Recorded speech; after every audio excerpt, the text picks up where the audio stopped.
Welcome back to Ravens Today. I'm your host, Connor Gioffreda. Thank you again for subscribing to the channel. Let's keep that going and keep on liking the videos. Let's dive into the latest training camp news I have for you today. So, Saturday's training camp, we're going to go right into that. So, Kyle Hamilton had some very high praise for Malachi Starks. He had said, and quote, that rookie Malachi Starks is miles ahead of where he was as a rookie. He'd also mentioned that the secondary got that swagger back and excitement back because of Jair Alexander. But we're going to just go into the high praise that Hamilton had for Starks. This is kind of eye-opening, in my opinion, because usually, no matter how talented you were in college or how talented you might become, there's still a developmental period that all rookies have to go to. Every once in a blue moon, there's a rookie that just hits the ground running and just looks like that they've been in the NFL for years. If Kyle Hamilton, one of the best safeties in the NFL, the best safety that we've seen since the likes of Ed Reed on the Ravens, is saying, yeah, he looks so much better than what I looked like when I first started out, that's a little eye-opening. Because, mind you, the Ravens desperately needed someone next to Kyle Hamilton. Ardarius Washington filled that role after week 11, which was awesome, but we needed young blood. And mind you, this is no slack to Ardarius Washington, but we had Marcus Williams, Jackson, nobody was helping him. So except when Ardarius Washington moved over, and unfortunately he suffered an Achilles injury, so he's out until late December. So having Malachi Starks there and having a rookie there, and especially saying something about about a rookie, it's just you can't wait to see what he does come game day, first regular season game of the season, even the preseason. You just want to see him get out on that field and just make plays for the team. I fully expect that Hamilton and Starks are going to be an unstoppable duo together. Starks is going to be the eyes in the backfield, and it allows Kyle Hamilton more freedom on the defense. So there's just going to be just some wicked defensive plays that Starks is going to do. I'm predicting this, and he's just going to be an absolute unit. Let's look at it. Defensive Rookie of the Year. Let's look at that. Let's put him in that conversation. I mentioned it before. Let's do it. But again, this is a great sign, actually. Not good. It's great sign that Malachi Starks' transition from college to the NFL is just light years more than what we expected. Moving on. So we all love it when Todd Monken just puts his playbook in his pants, and we know that he's going to cook something. He's already doing it in training camp. It's just one of those things where he's just even the coaches are dialed in as much as the players are. Obviously the coaches are usually as dialed in as the players, but this just says these guys want it so badly, so we got to want it so badly with them. So Monken talked with reporters the other day, and pretty much had this to say about, he is the king of overreacting, apparently, and that, he and Lamar have such great communication together, that it just grows every day, that everything runs through Lamar. Every play that he cooks up runs through Lamar. It's kind of Madden a little bit, where you pick and choose a play, you make sure it's good, so you run it and you just run it through, see if it works. And that's similar to this situation. Maybe I'm wrong here, but he runs it through Lamar. Lamar is basically the final seal of approval for a play, and they get the ball rolling from there.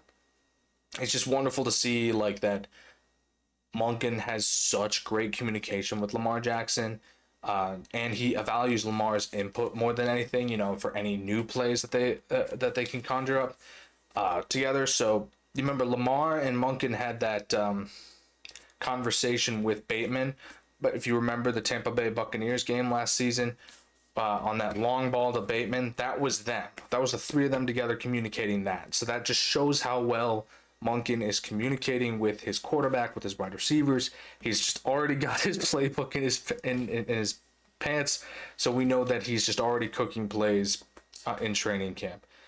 This again, I will always put my foot down on this. Monken is such an upgrade from Greg Roman. I don't think any, but we don't need to go into that. I've already said my piece about Greg Roman. I think he was terrible.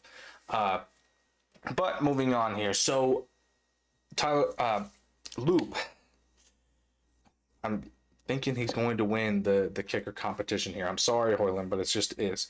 He, just is absolutely perfect the other day in all of his kicks, and it just looks like, if I pull it up real quick here, that he also had a video circulating from him hitting 68 yards. Just nailed it straight through the upright, right down the middle. From the video perspective, you can find it on Twitter, you can find it on Instagram. It looks like he could go a little bit more. Like, just from, like, he could probably, like, max hit it from 70. And this is not like a using a practice placeholder kick. This was an actual player holding the ball for him, and taking the snap, and him just driving it through. So I'm just saying here, we could later, I'm not saying not down the line, obviously, but we could see Loop possibly eclipse Justin Tucker's 66-yard record. I think he could. If he's doing it in practice already as a rookie kicker, then I do believe that it's going to happen at some point in his career when we need him to hit from 67, 68, possibly 70. I think he could do it from 70. Tucker could do it from 70 later on in his career, but like Loop, it looks like he can do it now. Obviously, I don't think the Ravens are going to try and put all that pressure on him on his rookie year, unless it's like AFC Championship game. We need you out there. We need you to do this, and I think Loop could do it. So again, Hoyland, by the way, did go 9 for 9, 40 plus the day before on Friday. But again, I think that Loop is going to take this if he went 9 for 9 as well and hit a ball from 70, or from 68, and could possibly make 70. Just because of the way the video looked, he looked like he could back up a few more yards. But again, we still have to narrow that down. But I do think Loop has it in the bag.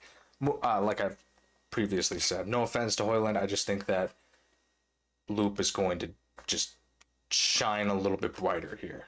Lastly here, and I don't get. I mean, I get why. Maybe it's because the Steelers need depth in places, but it's kind of getting hard to ignore the fact that they've acquired so many former Ravens players. They got Patrick Queen, Malik Ham, and now Chuck Clark. And by the way, Clark had a lot to say about his departure from the Ravens, saying that they didn't treat him well, and he can't wait to play against his former team. He just really wants to beat them. I'm like, I mean, I get it. Like, you stir the pot and make ticket sales, yada yada yada. Adds drama to the game, whatever. I'm really thinking it's because the Ravens didn't want to give him a contract and moved on to better players. I'm just saying. I mean, I don't know why the Steelers are. Well, I have some theories that the Steelers are trying to acquire former Ravens players because maybe they think that by acquiring these players that they have a better sense of how the Ravens offense works and will be able to stop them. That's just a theory. Nor do I believe that that's going to work at all. I think there are better players that the Steelers could have acquired, not former Ravens players, especially ones that the Ravens just didn't want to re-sign.